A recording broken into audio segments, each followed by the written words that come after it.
Bagong lahat, luma muna. Meron ngayong mga NBA caliber player na nasa PBA, si Stephen Holt at Cedric Fairfield. Pareho nakapaglaro sa G-League na kung pang NBA sila, bakit hindi naglalaro sa NBA dahil sa malamang merong mas magaling pa sa kanila. Si Stephen Holt nasa 30s na nung pumasok ng PBA, nakapaglaro na rin ng ilang beses sa NBA Summer League at G-League kasama dito ang NBL at Europe at napitas agad.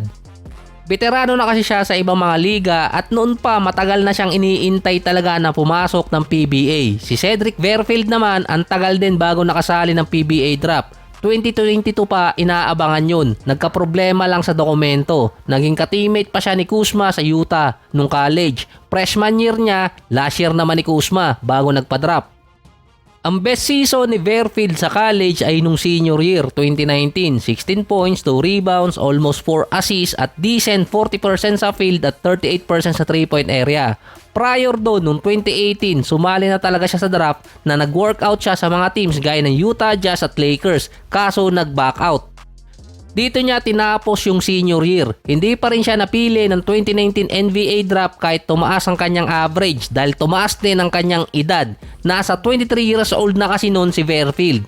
Dito naman siya kinuha ng OKC Blue bago lumipat ng Europe at sa Asia, particular sa Taiwan.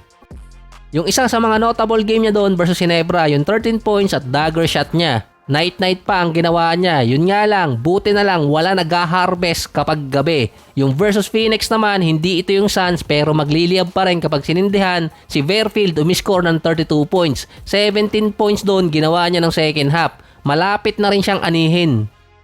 Yung isang player pa na pwedeng pumasok sa PBA draft dahil meron siyang Philippine passport at hindi rin maganda ang naging karir niya so far after niyang umalis ng US NCAA ay si Remy Martin.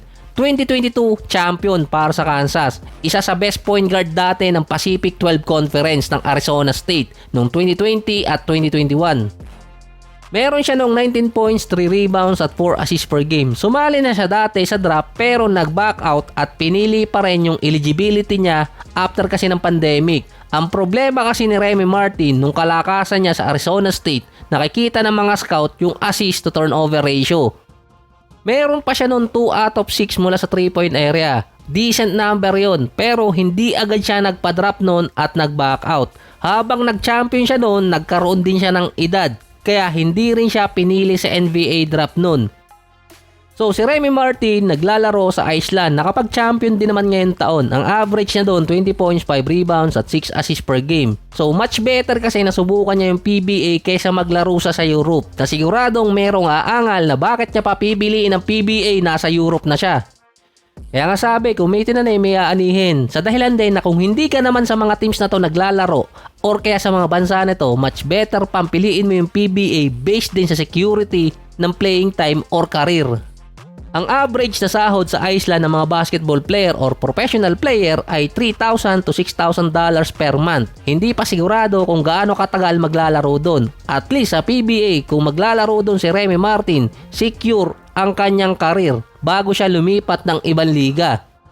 Kung mapupunta pa siya sa Big Six, magkakaroon pa siya ng secure na karir. Kasi nga, sayang yung naging karir niya sa college. Magkakaroon din siya ng pagkakataon na makapaglaro sa non-sanctioned international league ng national team gaya ng SEA Games or kaya Asian Game dahil yun ang inaabangan niya dati pa. Based sa mga report, meron siyang Philippine passport na posible siya makapasok or makasali sa PBA na imposibleng hindi siya pag-agawan ng mga teams kapag sumali, lalo na sa Big Six. Sa kalibre pa ni Remy Martin nung college, hindi na siya ipupunla. Aanihin na lang siya.